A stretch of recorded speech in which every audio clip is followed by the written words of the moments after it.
Good morning and thanks for watching Times News with me, Tabby Kamangala Munifumbo. First, the headlines. Political parties challenged to resolve their internal differences ahead of next year's general elections.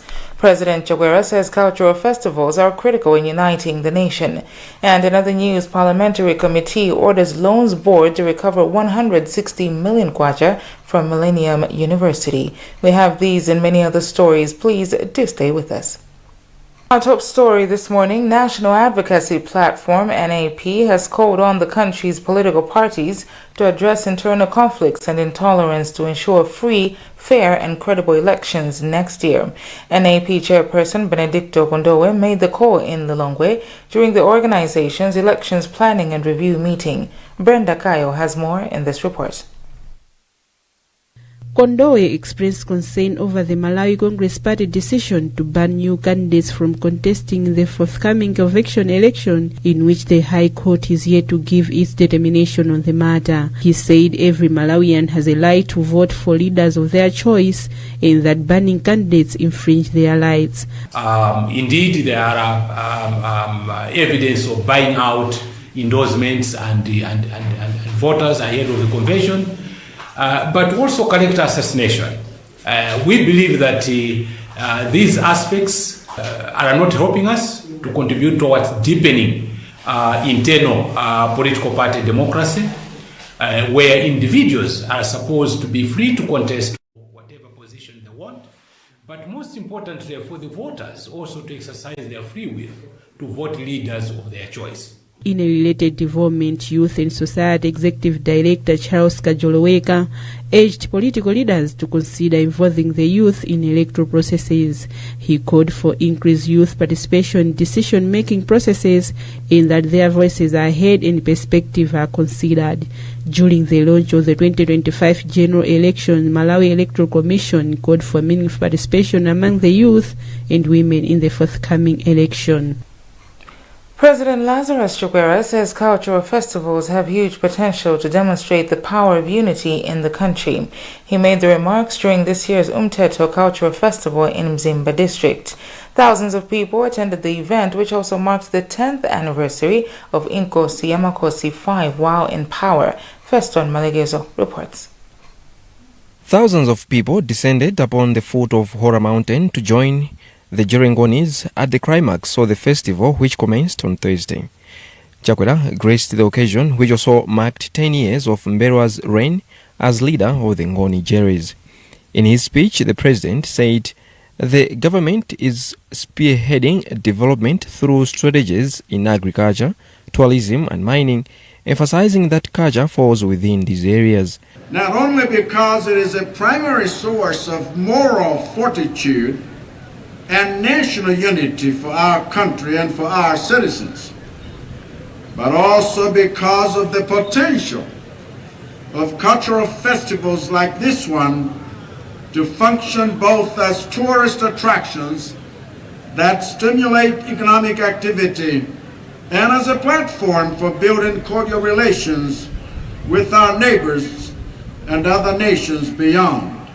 The president then assured the people of Mzimba that they will continue to benefit from programs such as the Affordable Impulse Program and social initiatives. Nkosi Yamakosi Mberavethith also stressed that culture is a component of tourism, which is part of the government's developmental strategy. He noted that Mzimba district has a wealth of minerals that, if prudently mined, could uplift the well-being of the district and the country. Mbera then urged politicians to conduct issue-based campaigns as the 2025 elections draw nearer.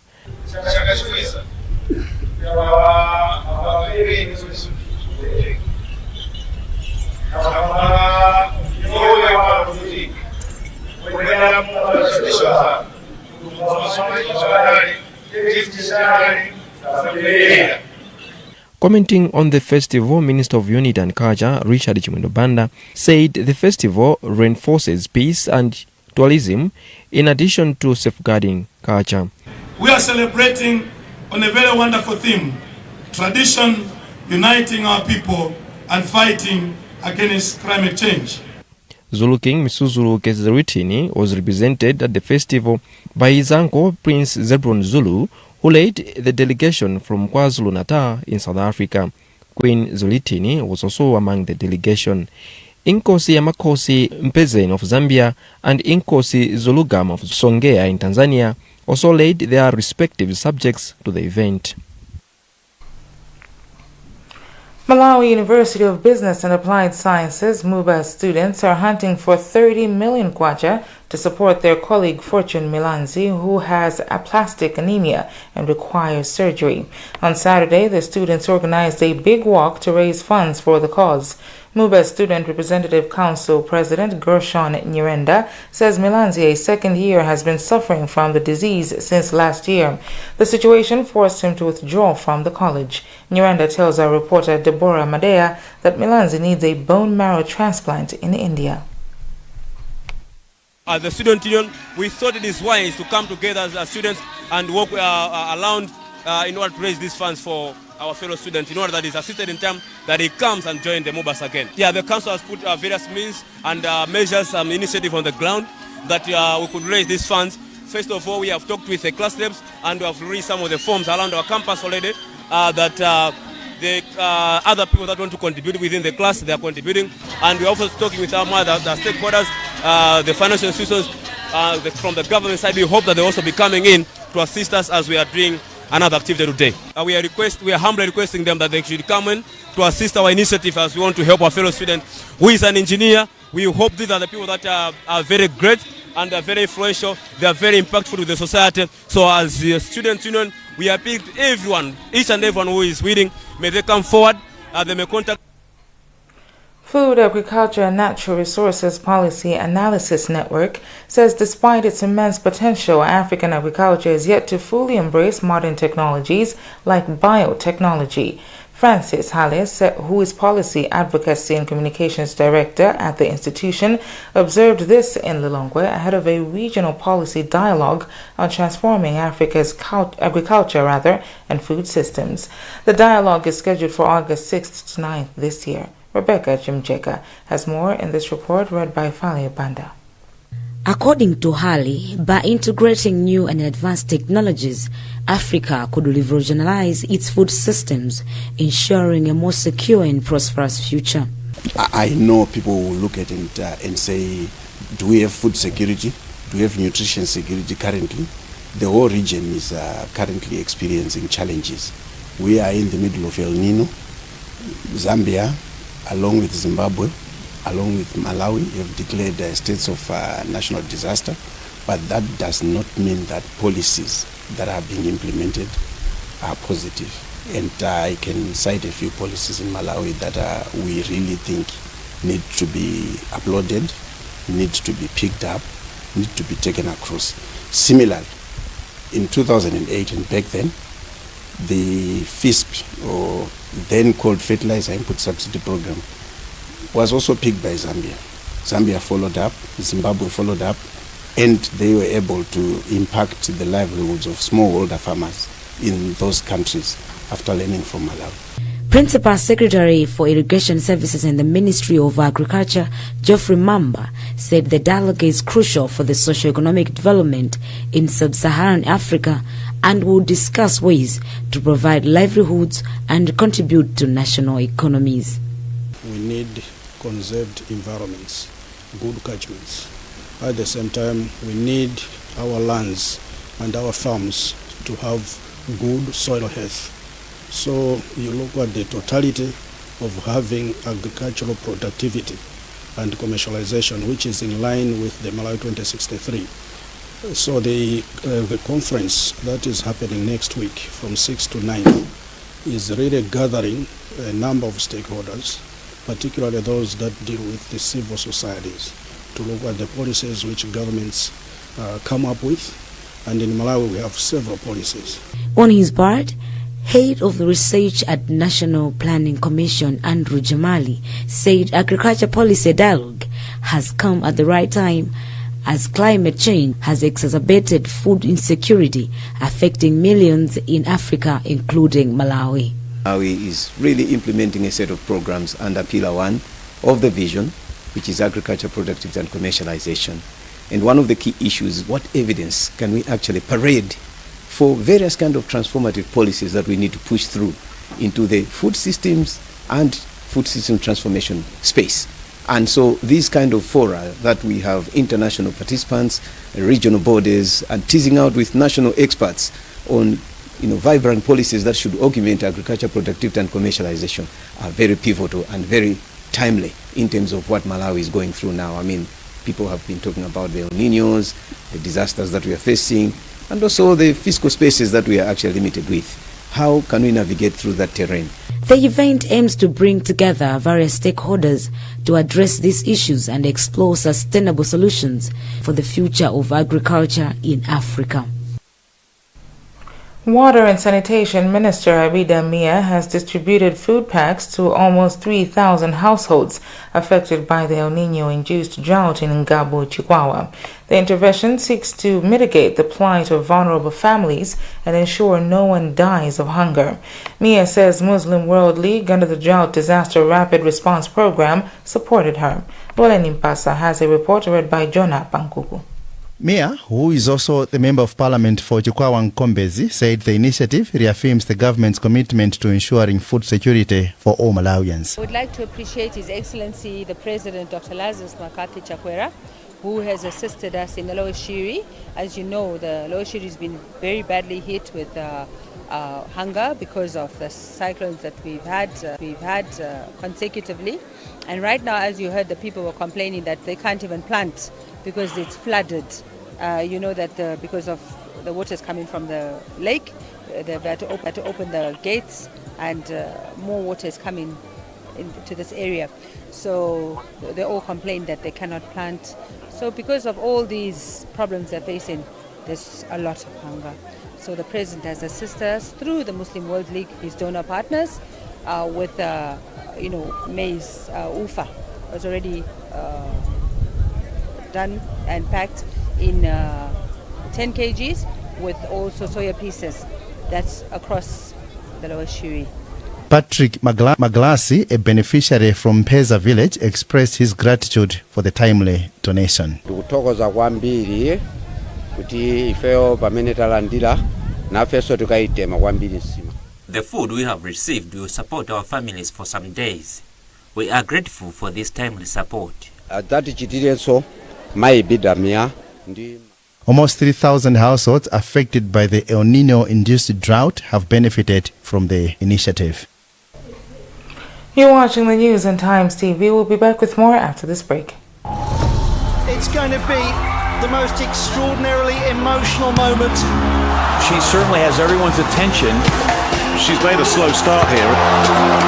She came out ready to go. She's got the world record and she has the world too. This Olympics, we're celebrating the gold in all of us. Stay connected to GoTV to watch our athletes go for gold in the Paris 2024 Olympics. Only on Supersport. GoTV. Love it.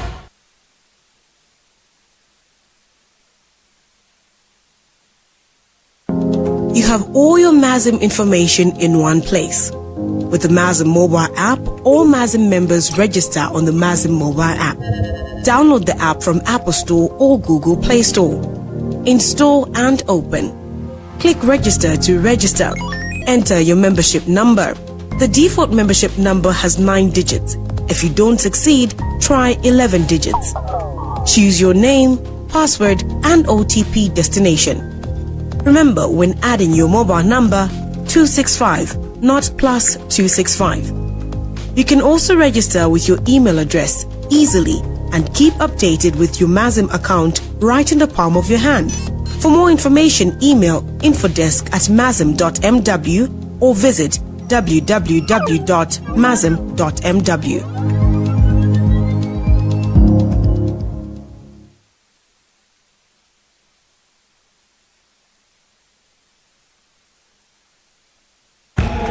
We are back with the latest lineup from Betway. Betway is front three. Start strong with cash out and sweat bet. Plus, you can boost your sports bet with Win Boost. And pick up any penny. Pali freebie Friday. Smart Pigs. Build our bait. They've also got their back to Odds Boost and Betway stance. You always get way more with Betway.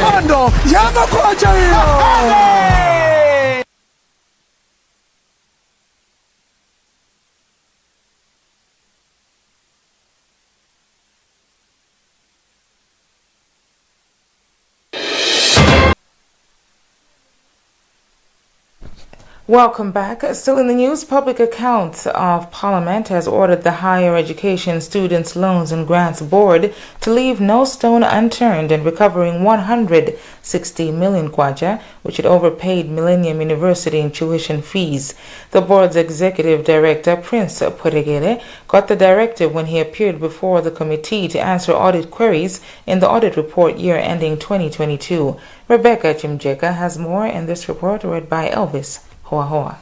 According to Pwetekere, the matter was already reported to the Office of the Attorney General in the Ministry of Justice, and the Fiscal Police is currently looking into the matter. So the issues were to do with the disbursement of loans to one university. The auditors discovered that there was an extra 160 million which was provided to one university, and this was highlighted as an audit query which we came to respond to. But because of some lack of some information here and there, we have been requested to go back and piece together different pieces of information together, and then we come back and report. But chairperson of the committee, Mark Botomani, told the board that it should do everything possible to retrieve the money because the issue has taken longer than expected.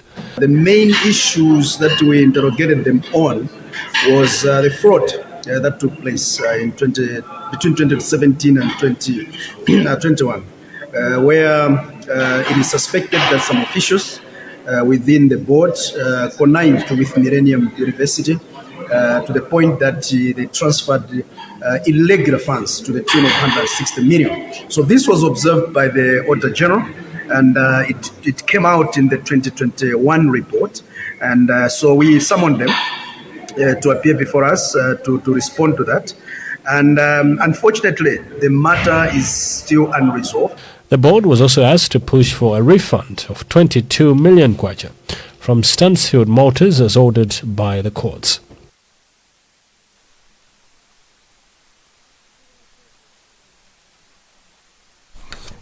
We will update this story once we hear from officials from the Millennium University. Now, some girls in Mzuzu City under the banner Green Fly Your Community initiative have embarked on a project aimed at mitigating the effects of climate change. They're targeting 10,000 households in high-density areas in the city like Salisbury Line, Masasa, Chiwanja, and Chiwavi. From Mzuzu, Sam Kalimira explains. Leading fellow girls, Margaret Kunyengana, said they decided to come up with this initiative after realizing that some residents in Mzuzu are vulnerable to flash floods, soil erosion, landslides, and heat, among others. Kunyengana said their group is not only civic educating the community about effects of climate change, but also providing seedlings to be planted around their homes. We are involving them so that they can help to bring sustainability on how we can mitigate the effects of climate change. Example, the floods. These areas are prone to floods and high rate of heat waves during the dry seasons. So we are involving them that they should be part of implementing this initiative of combating the effects of climate change. She said the grouping is engaging partners to support about 9,000 households that have remained from the targeted number, as they have so far reached out to 1,000 households only. One of the block leaders at Salisbury Line Township, Wire Jumbe, commended the girls for the initiative, saying it will help to restore the lost glory of Mzuzu, fondly called the Evergreen City. Kuno kumavuta kwambiri kumakhala matope madzi osefukira ndiyeno kumakhala koswesa mtendere. We are usually affected by floods in this area, but with the help of these tree seedlings, it will be a thing of the past. Recently, Mzuzu City Council Chief Executive Officer Gomezani Nyasuru warned residents against cutting down of trees without approval from the council. The Chewa Heritage Foundation, Chefo, has finally held its groundbreaking ceremony in Sampa Village, Traditional Authority Chadza in Lilongwe, to mark the establishment of a new cultural hub. Its chairperson, Stanley Kaira, says they are thrilled to have found a place in Chadza area because it's where Makewana exists. Esnat Tembo has a report read by Brenda Gayo. Kaira said they are going to name the Press Chewa Culture Tourism Center and they will build a Chewa museum and offices. Tidzapereka dzina lotchedwa kuti Chewa Cultural Tourism Center. Napoleon Zomwe, who was the guest of honor at the event, emphasized the importance of the project in bringing people together. This is very, very important because when people unite and become one, they become strong. But when we are not organized, then things just go on vain. So this occasion, I think, will bring every Jim and Jack together so that we can be one. However, Chef acknowledged that realizing their vision to build a museum and offices will require substantial funding.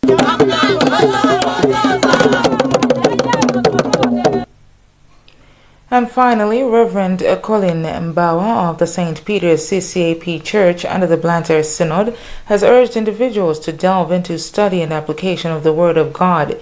He says the Word of God has the ability to provide some of the answers to problems such as suicidal thoughts, anxiety, stress, and lack of peace, which he says are affecting many people in the country. He was speaking at a special ceremony in Chilomoni where the church presented certificates to 16 Bible scholars who finished their Bible course under Veritas College. Thomas Gilana has filed a report read by Chisomo Jihana. Moderator Mbawa emphasized the transformative power of the Bible, asserting that its teachings hold the key to addressing numerous social and moral issues facing Malawi today. Veritas modules are actually focusing on training and enriching men and women in the things of the gospel of our Lord Jesus Christ. The understanding of the Bible and the understanding of the origins of the books in the Bible and the messages, the context in which the books were written, and the looking at how can something that was written many years ago, maybe 2,000 years ago, how relevant is it to our contemporary world? Our expectation at the moment is seeing some great changes within our church. In the first place, we have already been experiencing good changes because we are using the same students of the church. One of the graduating students, Benson Sisya, shared his personal testimony, highlighting the profound impact the training had on his life. In fact, the community will expect me to do better in other areas which I was failing to explain the message of our Lord Jesus Christ. Veritas helped me. I'll be explaining the real message in the Bible. Yeah, the real time when those books were written. Yeah, the people who are receiving that message. The graduation ceremony celebrated the achievements of students who had dedicated themselves to an intensive study of the Bible. Well, that's the news for now, but before we go, the headlines again. Political parties challenged to resolve their internal differences ahead of next year's general elections. President Jaguara says cultural festivals are critical in uniting the nation. And in other news, Parliamentary Committee orders Loans Board to recover 160 million kwacha from Millennium University. You can get more on these and other stories by visiting www.times.mw, liking and following our Facebook page, Times 360 Malawi, X at Times 360 Malawi, and by subscribing to 1895 by dialing star 1895 hash. I'm Tabi Kamangala Munifumbo. Goodbye.